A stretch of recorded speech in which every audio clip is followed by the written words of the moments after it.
بسم اللہ الرحمن الرحیم۔ السلام علیکم ورحمۃ اللہ تعالی وبرکاتہ۔ محترم ناظرین، آپ لوگوں نے اس سے پہلے کی ویڈیو میں سنا کہ کس طرح یزیدی لشکر نے حضرت امام حسین کو کربلا کے میدان میں شہید کر دیا۔ اس کے بعد یزیدی فوج کے جانے کے بعد قبیلہ بنو اسد جو کچھ ہی دور پر موجود تھا، وہ آ کر کے تمام شہیدوں کی نماز جنازہ ادا کی اور ان کو دفنایا۔ آج کے اس ویڈیو میں آپ حضرات سنیں گے کہ حضرت سیدنا امام حسین کے سر مبارک کا کیا ہوا۔ چلیے بلا تاخیر ویڈیو کی طرف بڑھتے ہیں۔ کھولی ابن یزید نے حضرت سیدنا امام حسین کا سر ایک نیزے پر چڑھایا اور ایک فوجی دستہ کے ہمراہ کوفہ پہنچا تو شام ہو چکی تھی۔ شام ہو جانے کی وجہ سے اسے گورنر ہاؤس میں داخلے کی اجازت نہ ملی۔ اس نے اپنے ساتھیوں کو اجازت دے دی کہ وہ اپنے اپنے گھروں میں چلے جائیں، اور خود بھی حضرت سیدنا امام حسین کا سر لے کر وہ اپنے گھر چلا گیا۔ اس کی بیوی نے اسے برا بھلا کہا کیونکہ وہ اہل بیت سے سچی محبت رکھتی تھی۔ اس نے کھولی ابن یزید سے علیحدگی کا مطالبہ کیا۔ کھولی ابن یزید نے اسے ابن زیاد سے حاصل ہونے والے انعام و اکرام کا لالچ دیا، لیکن اس نے کسی قسم کا تعاون کرنے سے انکار کر دیا۔ رات بھر وہ حضرت سیدنا امام حسین کے غم میں آنسو بہاتی رہی اور طلوع سحر کے وقت گھر سے نکل گئی اور پھر کبھی لوٹ کر نہ آئی۔ اگلے دن حضرت سیدنا امام حسین کا سر کوفہ کے گورنر ابن زیاد کے پاس پیش کیا گیا۔ ابن زیاد نے لوگوں کو جمع کیا۔ حضرت سیدنا امام حسین کا سر اس کے سامنے رکھا گیا اور وہ چھری سے آپ کے دہن مبارک کو چھونے لگا۔ وہاں حضرت زید ابن ارقم موجود تھے۔ ان سے برداشت نہ ہو سکا اور وہ کھڑے ہو کر فرمانے لگے کہ چھری کو ان کے پاک ہونٹوں کے اوپر سے ہٹا۔ قسم ہے اس خدا کی جس کے سوا کوئی عبادت کے لائق نہیں کہ میں نے حضور نبی کریم صلی اللہ علیہ وسلم کو ان کے لبوں پر بوسہ کرتے دیکھا ہے۔ پھر وہ غم کی شدت سے رو پڑے۔ ابن زیاد نے جب حضرت زید ابن ارقم کی بات سنی تو کہا کہ اگر تم بوڑھے نہ ہوتے تو میں تمہیں بھی قتل کروا دیتا۔ حضرت زید ابن ارقم نے فرمایا کہ اے بدبخت، تو نے تو حضور نبی کریم صلی اللہ علیہ وسلم کے جگر گوشے کا خیال نہ کیا، تو ان کے مقابلے میں میری کیا حیثیت ہے؟ یہ فرما کر آپ وہاں سے چلے گئے اور جاتے ہوئے اہل دربار کو مخاطب کرتے ہوئے فرمایا کہ تم نے حضرت سیدہ فاطمۃ الزہرا کے صاحبزادے کو شہید کیا اور مرجانہ کے بیٹے کو اپنا امیر تسلیم کیا۔ یہ تمہارے اچھوں کو قتل کر دے گا اور بروں کو زندہ چھوڑ دے گا۔ اسی منظر کو دیکھتے ہوئے کسی شاعر نے کیا ہی خوب کہا ہے کہ انسانیت کے نام پر کیا کر گئے حسین، انسانیت کے نام پر کیا کر گئے حسین، ہر دور کے بلند خیالوں سے پوچھ لو، انسان کو بیدار تو ہو لینے دو، انسان کو بیدار تو ہو لینے دو، ہر قوم پکارے گی ہمارے ہیں حسین۔ جب ابن زیاد اپنی دل لگی کر چکا تو اس نے بدبخت شمر کی قیادت میں ایک لشکر اسیران کربلا اور حضرت سیدنا امام حسین کے سر مبارک کو یزید کے دربار کی جانب روانہ کیا۔ ابن زیاد نے لشکر کو حکم دیا کہ تمہارا گزر جس جانب سے بھی ہو ان کی تشہیر کرتے جانا اور لوگوں کو ڈرانا کہ جس نے بھی خلیفہ کی اطاعت سے روگردانی کی اس کا انجام یہی ہوگا۔ قافلے نے سفر شروع کیا تو راستے میں ایک مقام پر بارش کی وجہ سے قافلے نے ایک گرجا گھر میں قیام کیا۔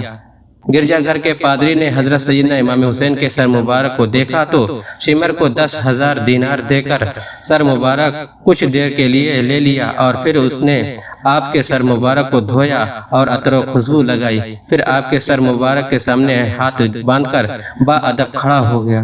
اللہ عز و جل نے اس پادری کی قسمت بدل دی اور حضرت سیدنا امام حسین کے سر مبارک کے نور کی بدولت اس کی زبان پر کلمہ طیبہ جاری ہو گیا اور اس نور کے صدقے میں کفر و شرک کے اندھیرے مٹ گئے۔ صبح کے وقت بارش تھمنے کے بعد قافلہ روانہ ہوا تو راستے میں سمر نے وہ دینار اپنے ساتھیوں میں تقسیم کرنے چاہا۔ جب اس نے تھیلی کا منہ کھولا تو اس میں دیناروں کی بجائے کنکریاں نکلیں۔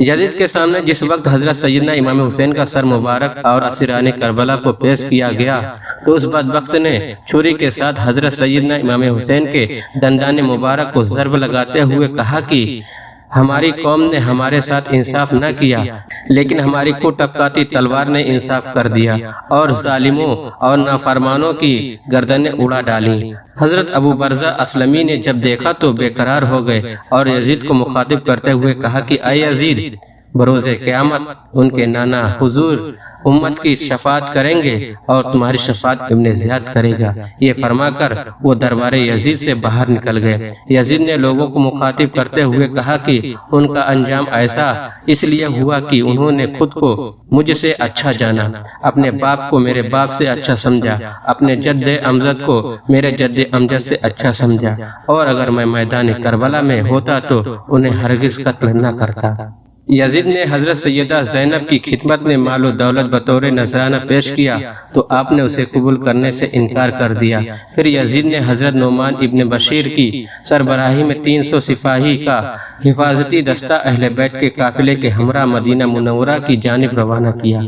حضرت سیدنا امام حسین کے سر مبارک کے مدفن کے بارے میں خطبہ سیر میں متعدد روایات موجود ہیں۔ ایک روایت کے مطابق یزید نے آپ کا سر مبارک اپنے شاہی خزانے میں رکھ دیا۔ جب سلیمان ابن عبد الملک تخت نشین ہوا تو اس نے سر مبارک کو دمشق بھیج دیا، جہاں اسے خوشبوؤں سے غسل دے کر مدفون کر دیا گیا۔ ایک روایت کے مطابق آپ کے سر مبارک کو 40 یوم کے بعد جسم مبارک سے ملا دیا گیا اور کربلا معلی میں مدفون ہے، اور ایک روایت کے مطابق آپ کے سر مبارک کو مشہد میں مدفون کیا گیا۔ جامع الازہر قاہرہ کی عمارت کے شمالی دروازے کے سامنے یہ مشہد عظیم واقع ہے، جو مشہد حسین کے نام سے بھی مشہور ہے۔ حضرت امام حسین کی شہادت کے بارے میں کچھ حدیث پاک بھی مشہور ہے۔ قرآن مجید فرقان حمید میں ارشاد باری تعالیٰ ہوتا ہے، آپ کہہ دیجئے کہ سب خوبیاں اللہ کے لیے ہیں اور سلام ہو اس کے چنے ہوئے بندوں پر۔ حضرت سیدنا امام حسین بھی اللہ عز و جل کے ان چنے ہوئے بندوں میں سے ہیں جن پر اللہ عز و جل سلام بھیجتا ہے۔ آپ اور آپ کے اصحاب نے کربلا معلی میں جو قربانیاں دیں اس کی مثال تاریخ میں نہیں ملتی۔ آپ کی شہادت کے بارے میں حضور نبی کریم صلی اللہ علیہ وسلم کی متعدد احادیث موجود ہیں جو میں آپ حضرات کے سامنے رکھنے کی کوشش کر رہا ہوں۔ ام المومنین حضرت سیدہ عائشہ صدیقہ سے مروی ہے کہ حضور نبی کریم صلی اللہ علیہ وسلم نے فرمایا کہ میرے بیٹے حسین کو میرے بعد شہید کیا جائے گا، اور ان کے مدفن کی مٹی میرے پاس لائی گئی اور ان کے مدفن کے بارے میں مجھے خبر دی گئی۔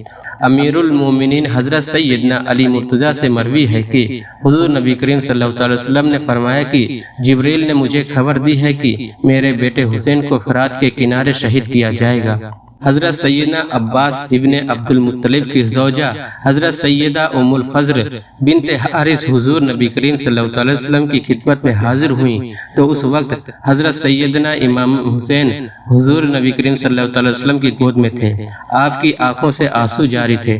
حضرت سیدہ ام الفضل نے عرض کیا کہ میرے ماں باپ آپ پر قربان ہوں، آپ کیوں رو رہے ہیں؟ حضور نے فرمایا کہ جبریل میرے پاس آئے اور انہوں نے مجھے میرے اس بیٹے کی شہادت کی خبر دی۔ حضرت سیدہ ام الفضل سے مروی ہے کہ حضور نبی کریم صلی اللہ علیہ وسلم نے فرمایا کہ میرے پاس اس جگہ کی مٹی موجود ہے جہاں میرے بیٹے حسین کو شہید کیا جائے گا، اور وہ مٹی سرخ رنگ تھی۔